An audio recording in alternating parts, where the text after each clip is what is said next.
എടേ അവളുടെ വേറൊരു മണ്ടത്തരം കൂടെ ഉണ്ട് കേട്ടോ. അത് കേട്ടോ നീ ചിരിച്ചു ചാവും. ആ പറയടി കേക്കട്ട്. കൊച്ചെ നീ എവിടെ അടി? എടി ഒരു മിനിറ്റ്, അമ്മ വിളിക്കുന്നുണ്ടേ. എന്താ അമ്മേ? നീ തുണി അലക്കിയോ? വേഗം തുണി അലക്കാൻ നോക്ക്. ആ അലക്കാം. ഹലോ എടി, അത് അമ്മ തുണി അലക്കാൻ വിളിച്ചതാ. നീ അവളുടെ മണ്ടത്തരം പറ, കുറച്ച് സമയം ചിരിക്കട്ടെ. എന്റെ പൊന്നു, അങ്ങനെയൊക്കെ ആയിരുന്നല്ലേ കാര്യങ്ങള്.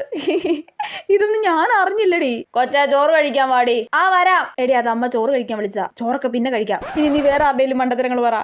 ഇവൾ ഒരു കാര്യം ചെയ്യാതെ ഇങ്ങനെ ഫോണും ചെവി വെച്ച് നടക്കുവാ. ഡീ ഇവിടെ ഒന്ന് തൂത്ത് വൃത്തിയാക്കിട്ടേടി. ആ തൂത്ത് വരാം. എടി അത് അമ്മ തൂത്ത് വരാൻ പറയുന്നയാ. നീ ബാക്കി കഥ പറ.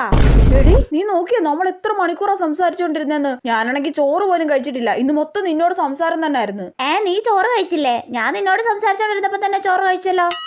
അത് മാത്രല്ല, ഞാൻ നിന്നോട് സംസാരിച്ചോണ്ടിരുന്നപ്പോ തന്നെ ഞാൻ വീട് മൊത്തം വൃത്തിയാക്കിയിട്ടെ. ചായ ഇട്ടോ, ചോറ് കഴിച്ചോ, ഡോഗോട്ടനെ കുളിപ്പിച്ചോ. ഞാനിപ്പോ കടയിൽ കൂടി പോവാൻ പോവാ. നീ കോള് കട്ടാക്കണ്ട കേട്ടോ. ഞാൻ സംസാരിച്ചോണ്ട് കടയിൽ പൊക്കോളാം. ഷടാ.